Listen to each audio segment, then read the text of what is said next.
இவ்வளவு சுத்தம் பண்ணி வச்சிருக்கீங்களே, உங்களுக்கு என்ன ஆச்சு? புடுங்குது பேதி நிக்க மாட்டேங்குது. பம்பு செட்ல போற மாதிரி போகுது.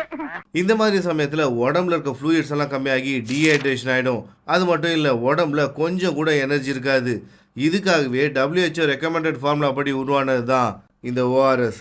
இது குடித்தா இன்ஸ்டன்ட் ஹைட்ரேஷனும் கிடைக்கும், எலக்ட்ரோலைட்ஸும் ரீஸ்டோர் பண்ணிடும். ஆனால் இதில் பிரச்சனை என்ன தெரியுமா? நீங்கள் மெடிக்கலில் போயிட்டு ஓஆர்எஸ்ன்னு கேட்டால் அவங்க இதுக்கு பதிலாக ஓஆர்எஸ்எல் தருவாங்க. கேட்டால் ரெண்டும் ஒன்று தான் சொல்லுவாங்க, கம்பெனி தான் வேறு வேறுன்னு சொல்லுவாங்க. ஏன்னா இது இன்றைக்கே நடந்தது. நான் வீடியோக்காக ஓஆர்எஸ் ஒன்று தாங்க, ஓஆர்எஸ்எல் ஒன்று தாங்கன்னு கேட்டேன். அது மெடிக்கல்கார் ரெண்டுத்தையும் கொடுத்துட்டு, ஏப்பா ரெண்டும் ஒன்று தானே, கம்பெனி மட்டும் தானே வேறு, ஏன் வேறு வேறு வாங்குறேன்னு கேட்குறாரு. என்னத்தை சொல்ல, அவரே இது ரெண்டும் ஒன்று தான் நினச்சிட்டு இருக்காரு. அப்படி இருக்கும்போது மக்கள் என்ன பண்ணுவாங்க? இந்த ஓஆர்எஸ்எல் ஜஸ்ட் ஒரு ஆப்பிள் ட்ரிங்க் தான். இதில் சுகர் கண்டென்ட்டும் வாட்டர் கண்டென்ட்டும் தான் அதிகமாக இருக்கே தவிர இதில் இருக்க ஆப்பிள் கண்டென்ட் வெறும் 10% தான் இருக்குது. அது மட்டும் இல்லை, இவங்களே தெளிவாக கொடுத்துருக்காங்க, to not use during diarrhoea அப்படின்ட்டு. அது மட்டும் இல்லை, இது ஓஆர்எஸ் இல்லை அப்படின்னு அவங்களே போட்டிருக்காங்க. ஆனால் ஓஆர்எஸில் தெளிவாக கொடுத்துருக்காங்க பாருங்கள், to be use in conditions of diarrhoea, vomiting and when there is loss of water and electrolyte.